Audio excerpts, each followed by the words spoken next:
next comedian, dear friend of mine, he is from East Lansing, Michigan, and he's here to do a nice fun spot. So be real kind. My good buddy, Bear Love. Thank you. We gotta move this. Hippies are a little clumsy. How we doing, Denver? Well, my name is Bear. My dad loves to remind me I named you that, not the hippies. Even though I have a lot of friends who are hippies. Thanks for coming, Derek.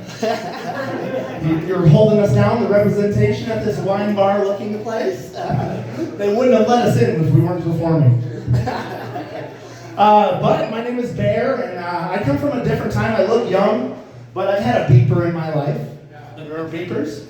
And it wasn't even to sell weed yet. It was so my mom could tell me to come home. But I come from a different time. I saw Blockbuster get put out of business by Netflix. I saw one of my favorites, Toys R Us, get put out of business by Amazon and Walmart. I saw heroin get put out of business by fentanyl. I thought I'd turn the mic off too. And, I come from a time where you could find a mystery bag of powders on the barroom floor and go home with it and have a good night with your friends. Today, you have to know chemistry in order to take that bag of coke home. I come from a different time. The 70s was free love. My generation had HIV.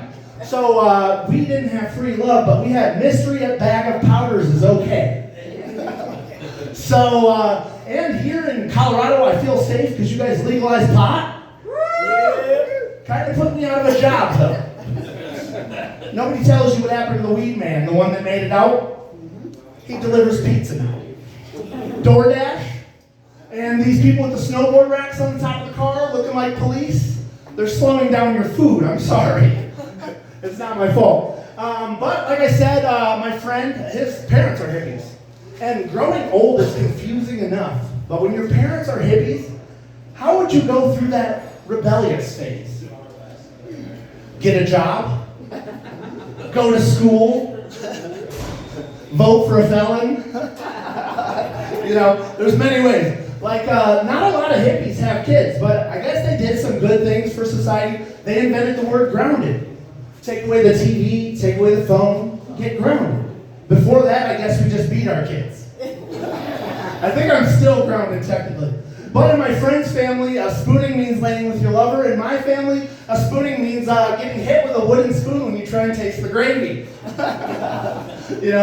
My friend, he got to choose his consequence if he got in trouble.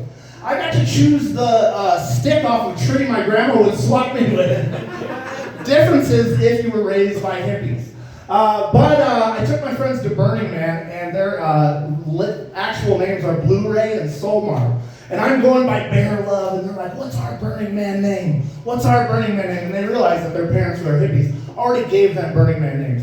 So the rest of Burning Man, they went by Bob and Sam. They're like, you go by Bob, I'll go by Sam. But I'm starting comedy, and I got a little bit of gray in my beard, so you guys can say you're right in the middle of my midlife crisis. But my generation just doesn't know how to do a midlife crisis. My dad, he bought a Corvette, spins in circles. My generation doesn't have Corvette money. So a midlife crisis for my generation looks like a 35-year-old should be trading recipes with the other moms at school, but instead this weekend she's getting her head shaved.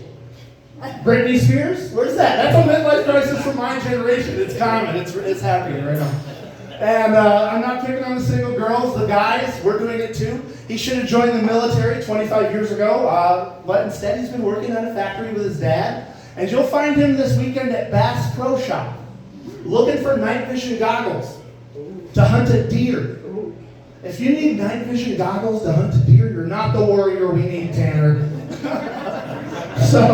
But like I said, you guys put me out of work. I used to grow pot here high up in the Colorado Rockies, double meaning. And the worst thing happened to us. We ran out of Kool-Aid. And for a hippie, you know that's tragic. Chiba Hut even puts it on tap like it's a real drink for us. But have you guys ever been so stoned you thought you invented something that you didn't really? Well, that happened to me that night. We were 45 minutes away from a King Soopers up there in Confer growing pot.